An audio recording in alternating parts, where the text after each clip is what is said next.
2026 में सारी किताबें बदल चुकी है। अगर आप 2026 में पढ़ रहे हो तो मैथमेटिक्स की या फिर और सभी किताबें बदल चुकी है। मैथमेटिक्स की 2 किताबें हो चुकी हैं। इन दोनों किताबों की वीडियोस आपको मेरे इस चैनल पे मिलेंगी। ठीक है, तो सबसे पहले हमारा जो नई बुक है उसका नाम है गणित प्रकाश। गणित प्रकाश का भाग 1 का पहला चैप्टर है हमारा वर्गमूल और घनमूल, मतलब वर्ग और घन, स्क्वायर एंड क्यूब। तो स्क्वायर एंड क्यूब के बारे में मैं पढ़ाऊंगा आपको। स्क्वायर क्या होते हैं सबसे पहले तो मैं आपको ये समझाता हूं। स्क्वायर,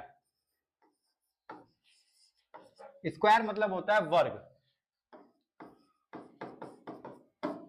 मतलब वर्ग। जब किसी भी दो संख्या को, सेम संख्याओं को गुणा करते हैं तो उसका मतलब होता है स्क्वायर। इसको कहते हैं स्क्वायर या फिर वर्ग, मतलब 2 का स्क्वायर या 2 का वर्ग, जिसका आंसर होता है 4। 2 को 2 से गुणा करेंगे तो आएगा 4। ऐसे 3 को 3 से गुणा करेंगे तो बनता है 3 का स्क्वायर, जिसको कहते हैं 9। ठीक है, इस तरह के संख्या को क्या कहते हैं? वर्ग कहते हैं, स्क्वायर कहते हैं। समझ में आ गया? तो यही चीज हम यहाँ पर सीखने वाले हैं कि इस चैप्टर से रिलेटेड स्क्वायर और वर्ग से रिलेटेड क्या क्या चीजें होती है, किस प्रकार से उसके शॉर्टकट्स होते हैं, कैसे हम सवाल को देखते ही आंसर बना पाते हैं। आइए देखते हैं सवाल नंबर 1। सबसे पहला क्वेश्चन 1.1 का पहली बुक का है। Find the squares of the first 30 natural numbers and fill in the table below. मतलब तुम्हारे बुक में जो टेबल दे रखी है उस टेबल के अंदर कुछ फिलिंग द ब्लैंक्स दे रखे हैं, उसको हमें फिल करना है। ठीक है, सबसे पहले तो 1 का स्क्वायर करेंगे तो आता है हमेशा 1। याद रखना है 1 का स्क्वायर क्या होता है? 1 होता है। 2 का स्क्वायर क्या होता है? 2 दूनी 4 होता है। 3 का स्क्वायर क्या होता है? 3 3 9 होता है। ठीक है, तो यहाँ पर हमारे पास 1 का स्क्वायर, 2 का स्क्वायर, 3 का स्क्वायर, 4 का स्क्वायर, 4 चौक 16 होता है, 5 का स्क्वायर, 5 पंजे 25 होता है, 6 का स्क्वायर होता है 6 छिक 36, 6 छिक 36। 7 का स्क्वायर होता है 7 सत्ते 49, 8 का स्क्वायर होता है 2 64, 9 का होता है 9 निम 81। यहाँ पर आपको कुछ चीजें मैं बताऊंगा शॉर्टकट तरीके,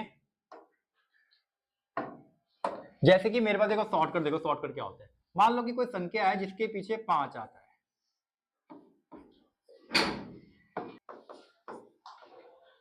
अब देखो, जब भी कोई नंबर हो जिसके पीछे 5 आता हो और उसका स्क्वायर निकालना हो तो क्या करेंगे? शॉर्टकट तरीका बताऊंगा बिल्कुल ही, देखते ही आंसर कैसे लिखेंगे हम। अब 5 होता है, 5 का स्क्वायर सबको याद होता है भैया 25 होता है। 5 का 25 होता है। अब अगला नंबर है हमारे पास 15। अब 15 के पीछे 5 है तो 5 का हम लिख देंगे 25। आगे है 1। अब एक संख्या के आगे, जैसे अगर 1 है तो 1 में 2 को गुणा कर दो, 2 आएगा, मतलब 2 एकम 2, मतलब 1 के बाद संख्या आती है 2, तो 1 और 2 को गुणा कर दो, 2 एकम 2, 225। किसका आंसर है? 15 के स्क्वायर का आंसर है। अगर 25 का निकाल रहे हैं तो पीछे 5 है, मतलब 25 आएगा पीछे, और 2 है, 2 के बाद क्या आता है? 3, तो 2 गुणा में 3 होता है 6, मतलब 6 लिख देंगे। 2 के बाद क्या संख्या आती है? 3 आती है, तो 2 3 6 कर देंगे। ऐसे ही अगर 35 आ गया और उसका स्क्वायर बताना है तो 3 के बाद क्या आता है? 4, 3 चौक 12, 5 पंजे 25। ऐसे ही 4 पंजे 20 है तो 4, 4 के बाद क्या आता है? 4 पंजे 20, पीछे क्या है? 5 25। 5 है, 5 के बाद क्या आता है? 6, 5 6 30, पीछे क्या है? 5, मतलब 25। 6, 6 के बाद क्या आता है? 7, 6 सत्ते 42, फिर 25। 7 के बाद क्या आता है? 8, 7 8 56, फिर 25। ऐसे ही ये चलता जाएगा। और ये उनकी ट्रिक्स है जिनके पीछे 5 आते हो, याद रखना। और बाकी के नंबरों के लिए भी मैं ट्रिक बताऊंगा। अगले क्वेश्चन पे हम आगे बढ़ते जाएंगे और आपको नई नई ट्रिक्स भी बताता रहूंगा। और हाँ, 8वीं क्लास के बच्चों तो आपको 1 से लेकर 30 तक स्क्वायर याद होने चाहिए। 1 का स्क्वायर होता है 1, 2 का होता है 4, 3 का 9, 4 का 16, 5 का 25, 6 का 36, 7 का 49, 8 का 64, 9 का 81 और 10 का होता है 100, मतलब 100। 11 का 121 होता है, 12 का होता है 144, मतलब 144, 13 का होता है 169, यहाँ पे 13 को 13 से गुना किया जा रहा है, 14 का होता है 196, 14 को 14 से गुना करने पर आता है 196, 15 का स्क्वायर होता है 225, अभी हमने सीखा भी है निकालना। 16 का होता है 256, 17 का होता है 289, 18 का होता है 324, 19 का होता है 361, 19 का होता है 361, 20 का होता है 400, 21 का होता है 444, 22 का होता है 484, 23 का होता है 529, 24 का होता है 526, 24 का होता है 576, 25 का होता है 625, 26 का होता है 676, 27 का होता है 729, 28 का होता है 84, 29 का होता है 841 और 30 का होता है स्क्वायर 900। तो 1 से लेके 30 तक के स्क्वायर भी याद हो जाने चाहिए, इसको आप याद कर लो, क्योंकि 9th class 10th class 11th class 12th class में बहुत ज्यादा जरूरत पड़ती है इन स्क्वायर की, तो हम बार बार निकाल के देखेंगे नहीं, फटाक से इसका आंसर वहां पे लिख देंगे हम। ठीक है, तो इस तरीके से हम 1 से लेके 30 तक के स्क्वायर को फाइंड कर सकते हैं। उसी नंबर को उसी नंबर से गुणा करना, मतलब उसका स्क्वायर निकालना, मतलब उसका वर्ग निकालना। समझ में आ गया? सेकंड देखेंगे। सेकंड क्वेश्चन है हमारा, आपको कौन कौन से पैटर्न दिखाई देते हैं, मतलब जो अभी आपने टेबल बनाई, इस टेबल के अंदर क्या क्या पैटर्न बनता है, कौन कौन सा पैटर्न बन रहा है, उस पैटर्न को आपको बताना है। और आपके अवलोकन साझा कीजिए और अनुमान लगाइए। ऊपर दी गई तालिका में वर्गों को ध्यान से देखिए। इन संख्याओं की इकाई स्थान में कौन कौन से अंक आते हैं? क्या सभी अंक 0, 1, 4 और 6, 9 पर समाप्त होते हैं? क्या कोई संख्या 2, 3, 7, 8 पर समाप्त होते हैं? मतलब हमें बताना है क्या कोई नंबर इसके अंदर 0, 1, 4, 5, 6 पे शुरू होते हैं, मतलब खत्म होते हैं 9 तक, या फिर 2, 3, 7 और 8 पर खत्म होते हैं। तो सबसे पहले हम देखेंगे इस टेबल में। तो इस टेबल में हमने क्या देखा कि हमारा 1 आता है लास्ट में, जो यूनिट डिजिट होता है, इकाई की जो संख्या होती है, पीछे वाली संख्या 6 आ रही है, 5 आ रहा है, 6 आ रहा है, 9 आ रहा है, 4 आ रहा है, 1 आ रहा है, 1 आ रहा है, 4 आ रहा है, 9 आ रहा है, 6 आ रहा है। तो मतलब रिपीट हो रहे हैं। जो 9 वाला जब भी पीछे अगर 3 आता है तो उसके स्क्वायर के पीछे हमेशा 9 आता है। जब भी पीछे 4 आता है तो उसके स्क्वायर के पीछे हमेशा 6 आता है, आ रहा है। जब भी 5 आता है लास्ट में तो उसका यूनिट डिजिट हमेशा 5 आता है। जब 6 आता है तो उसका यूनिट डिजिट हमेशा 6 आता है। जब भी हम पीछे 7 और उसका स्क्वायर करते हैं तो हमेशा लास्ट डिजिट 9 होता है।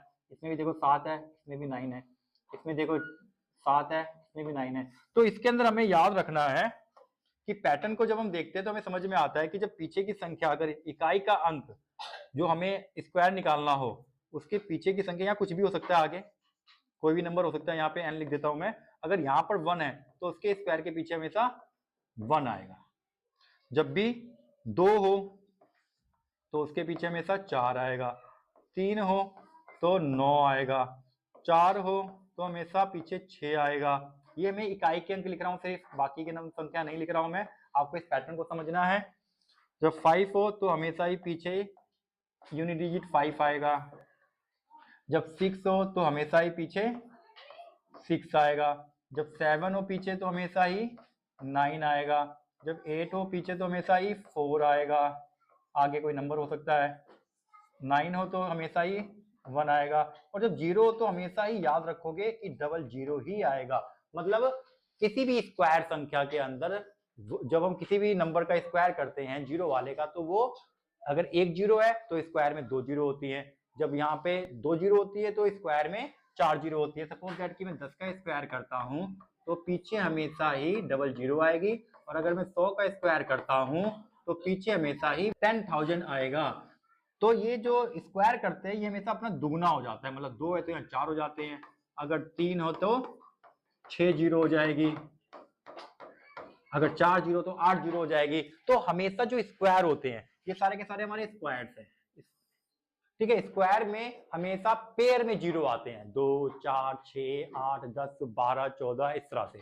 ठीक है, और यहाँ पर आप पैटर्न को समझेंगे तो पैटर्न में हमें जो है किसी भी स्क्वायर संख्या के अंदर जो नंबर आने वाला है,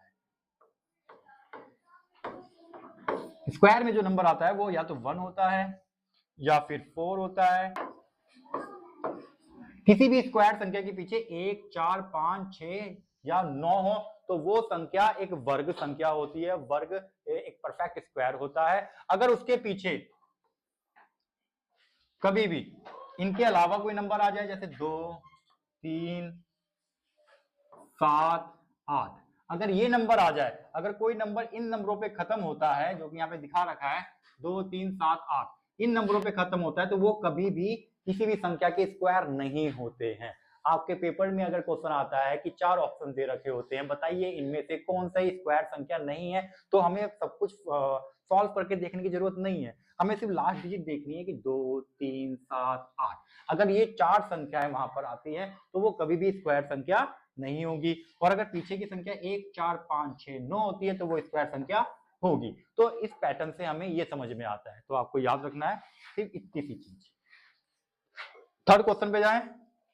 थर्ड क्वेश्चन हमारा, निम्नलिखित में से किन संख्याओं के वर्गों के इकाई स्थान पर 6 आएगा। अब देखो, अभी मैंने बताया कि अगर सपोज दैट कि मैं 25 का स्क्वायर करता हूं तो ये बनता है 625, तो ये बनता है 625। अब यहां पर देखो इसका इकाई का अंक 5 आया, तो ऐसे ही मुझे बताना है इन नंबरों में से ऐसी कौन सी संख्या है जिसका इकाई का अंक मतलब यूनिट प्लेस पर 6 आएगा। तो यूनिट प्लेस पर 6 कब आएगा, अभी मैंने आपको दिखाया पैटर्न में, 6 आता है कब, जब पीछे 4 हो या फिर 6 हो।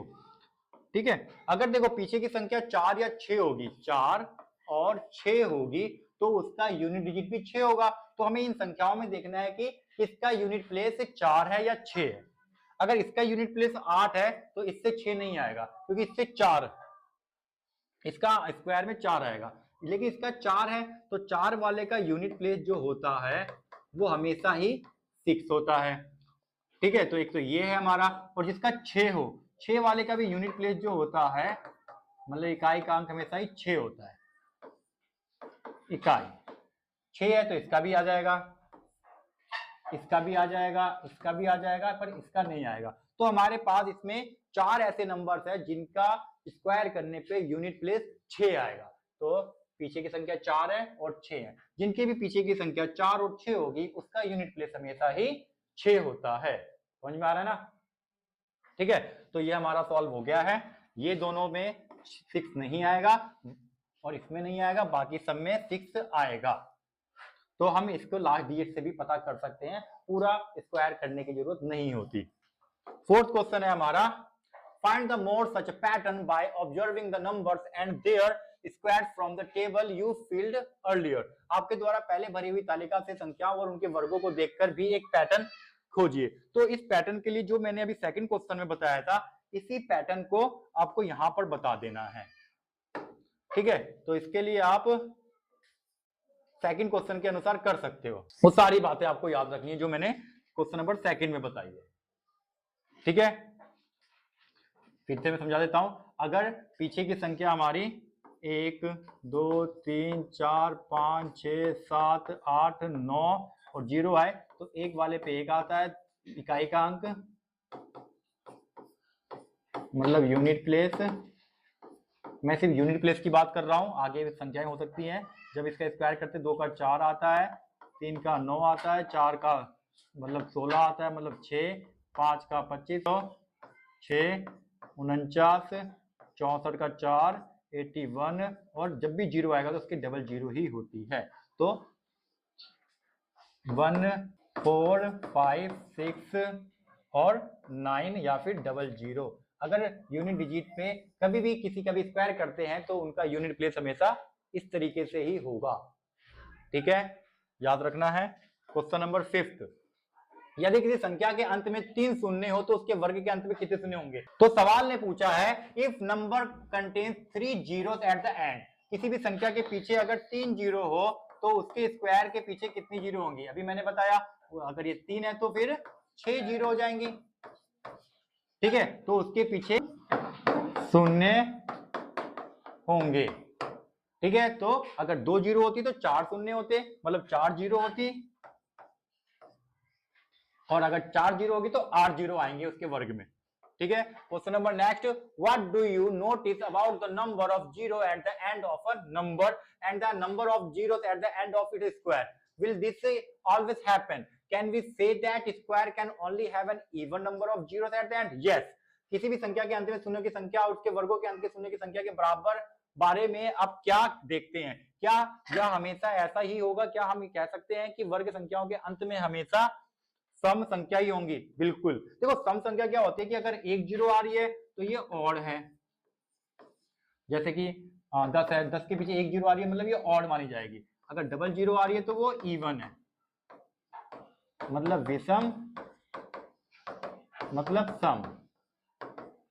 ठीक है, सम में डबल जीरो आ रही है। तो जब भी हम किसी भी संख्या का स्क्वायर करते हैं तो जीरो की संख्या हमेशा ही, अगर ये विषम है मतलब एक जीरो है तो उसकी डबल जीरो आएगी, मतलब डबल जीरो आ रही है तो सम होगी। अगर दो जीरो है तो भी आंसर में क्या आएगा? 4 जीरो आएगी। 4 भी क्या है? सम संख्या है। तो ये बिल्कुल सही है कि जब भी हमारे पास स्क्वायर निकालते हैं तो उनमें शून्य की संख्या हमेशा ही सम होती है। सम मतलब या तो 2 होती है या 4 होती है या 6 होती है या 8 होती है 10 होती है, तो इसका मतलब सम संख्या हो गई। अगर 1 3 5 7 9 होते, 1 जीरो या 3 जीरो या 5 जीरो होती तो उसको हम ऑड कहते, पर ऐसा पॉसिबल ही नहीं है किसी भी स्क्वायर में आ जाए। किसी भी स्क्वायर में 1 जीरो नहीं आता, 3 जीरो नहीं आती, याद रहेगा। ठीक है, तो इसका आंसर है, क्या हम कह सकते हैं कि वर्ग संख्याओं के अंत में हमेशा सम संख्या मतलब इवन संख्या में शून्य होते हैं? हाँ, इवन संख्या में ही शून्य होते हैं। ठीक है, नेक्स्ट क्वेश्चन है हमारा 7, पेज नंबर 5 पे मिलेगा आपको। संख्या और उसके वर्ग की समता के बारे में हम क्या कह सकते हैं? समता, पैरिटी का मतलब क्या होता है कि जो नंबर होता है अगर वो मुझे उसका स्क्वायर करना है तो जो नंबर है मेरे पास वही नंबर अपने आप से ही मल्टीप्लाई होता है। मतलब अगर 4 का स्क्वायर है तो वो 4 क्या होगा? अपने आप से ही मल्टीप्लाई होगा। तो इसका मतलब क्या है कि इसके बारे में क्या सकते हैं? तो इसके बारे में कह सकते हैं कि जो भी संख्या जिस भी संख्या का वर्ग मतलब स्क्वायर करना हो वह संख्या खुद से गुणा होती है। तो ये इसका आंसर है कि जो भी संख्या का हम स्क्वायर कर रहे हैं वो संख्या अपने आप से ही मल्टीप्लाई होने के बाद ही स्क्वायर का पता लगाया जा सकता है या लगाया जाता है। समझ में आ गया?